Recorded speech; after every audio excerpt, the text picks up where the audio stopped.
Bonjour à toutes et à tous et bienvenue à cette vidéo ou à cette série de vidéos à travers lesquelles je vais tenter de répondre à des questions que l'on me pose souvent au sujet de mon métier ou au sujet des raisons pour lesquelles on vient me consulter.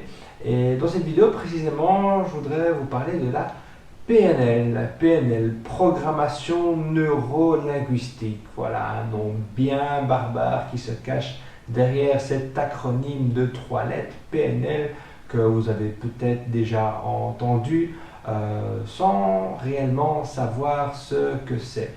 Alors, la PNL, c'est quoi? Donc la PNL, on ne peut pas dire que c'est une science, il s'agit d'une discipline qui a été élaborée par deux chercheurs américains, Bandler et Grinder. Donc l'un est psychologue, l'autre est linguiste.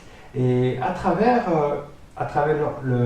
leur modèle, à travers la PNL, on peut y voir une métaphore, et la métaphore est la suivante, c'est celle de l'ordinateur et des liens qu'il peut y avoir entre le fonctionnement d'un ordinateur et d'un être humain. Bon, évidemment, un être humain, le cerveau de l'être humain en particulier, est infiniment de fois plus complexe qu'un ordinateur. On va revenir sur la métaphore. La métaphore est la suivante. Dans un ordinateur, vous avez ce qu'on appelle le hardware et le software. Ok, en français, ça veut dire quoi? Le hardware, c'est-à-dire le matériel et les composants, mais qui, sans programme, sans software, ne sert à pas grand-chose. C'est pour ça pour qu'un ordinateur fonctionne de manière optimale, pour qu'il fonctionne tout court, même d'ailleurs, on va donc insérer, lui ajouter donc des programmes afin qu'il puisse pouvoir avoir son utilité. Eh bien, pour un être humain, c'est un petit peu pareil, dans le sens où lorsqu'un enfant vient au monde, il arrive au monde totalement neutre, ou presque neutre, car on sait qu'il y a déjà une vie et de la transmission dans la vie intra-utérine, mais on va parler vraiment à un niveau basique.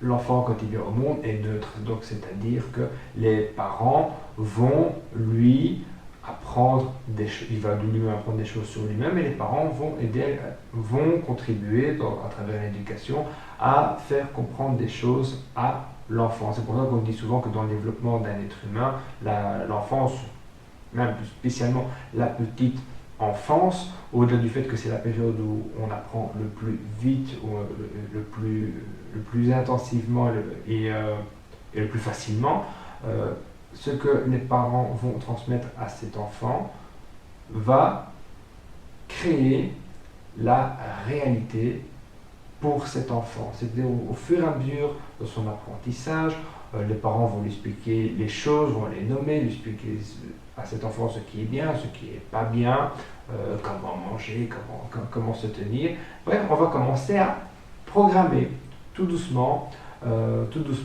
cet enfant.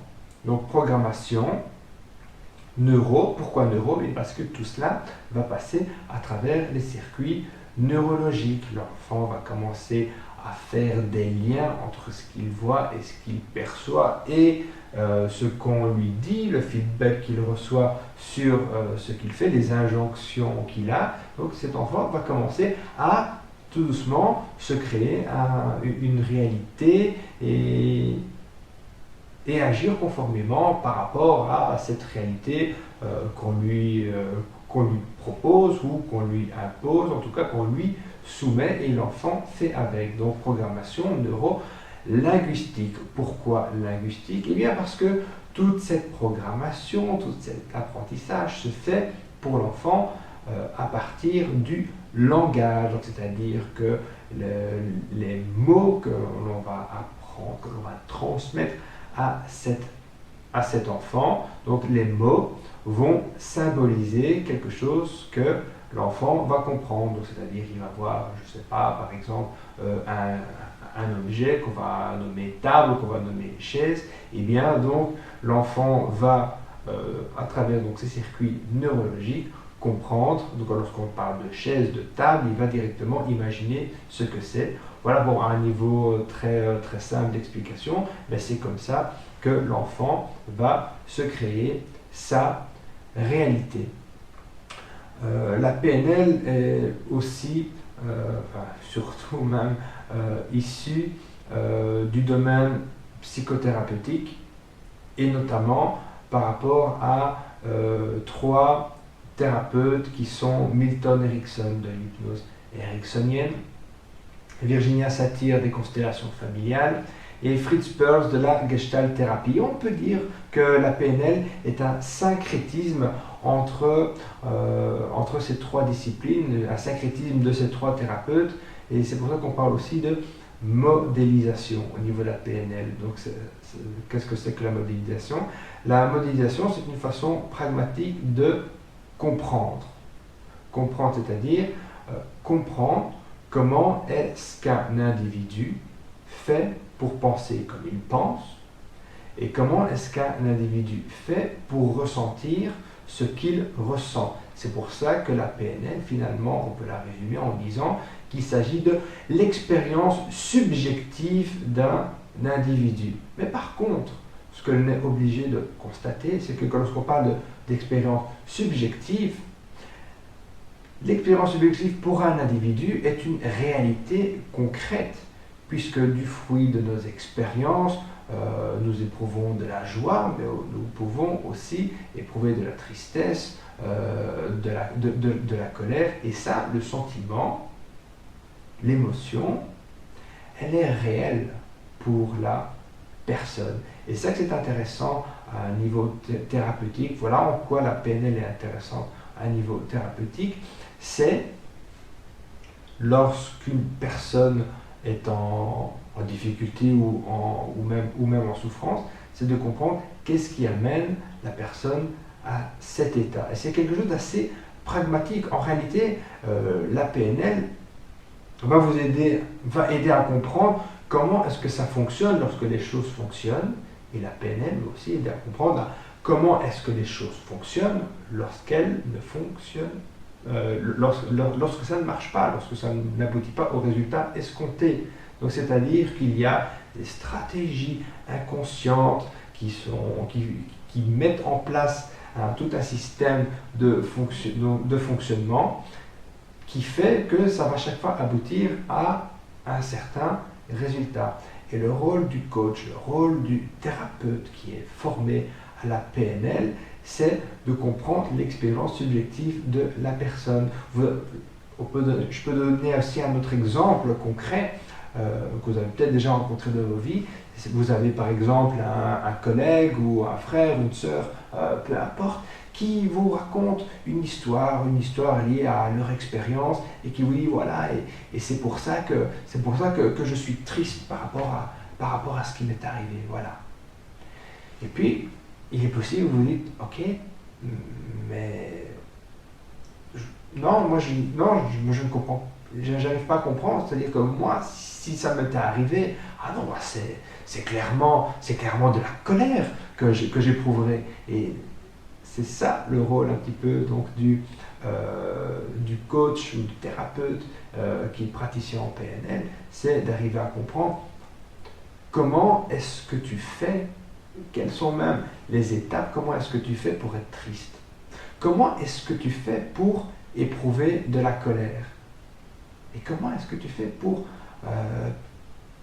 développer cette anxiété, comment est-ce que ça fonctionne. Eh bien ça, c'est justement le travail du coach, du thérapeute par rapport aux outils de la PNL. Voilà en quelques mots ce que je peux dire par rapport à la programmation neurolinguistique, et qui est pour le coach, pour le thérapeute, une boîte à outils, c'est-à-dire à travers les travaux des thérapeutes que j'ai cités, donc Milton Erickson, Virginia Satir, Fritz Perls et d'autres aussi qui ont amené leur contribution, il y a cette modélisation, il y a le fait que la PNL peut permettre à travers des exercices concrets, à travers des expériences concrètes de modifier l'expérience émotionnelle du sujet, de modifier l'expérience émotionnelle de la personne. Car ce qui est arrivé, lorsque l'on parle du passé, on ne peut pas changer le passé. Mais par contre, ce que l'on peut changer, c'est sa perception que l'on a du passé. Et évidemment, cela est valable aussi pour des événements qui se présentent, pour des événements à venir. Il est réellement possible de pouvoir se reprogrammer. Donc, bon, évidemment, ce n'est pas de la magie non plus, il s'agit d'un travail.